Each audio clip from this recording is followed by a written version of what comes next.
জীবনে একবার বা দুবার আমরা সবাই হিমাচল ঘুরেই যাই, কিন্তু এই শীতের হিমাচলের যে রূপ সেটা একমাত্র শীতে এসেই বোঝা সম্ভব।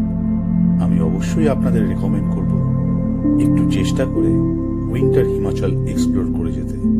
আশা করছি ভিডিওটি আপনাদের ভালো লেগেছে।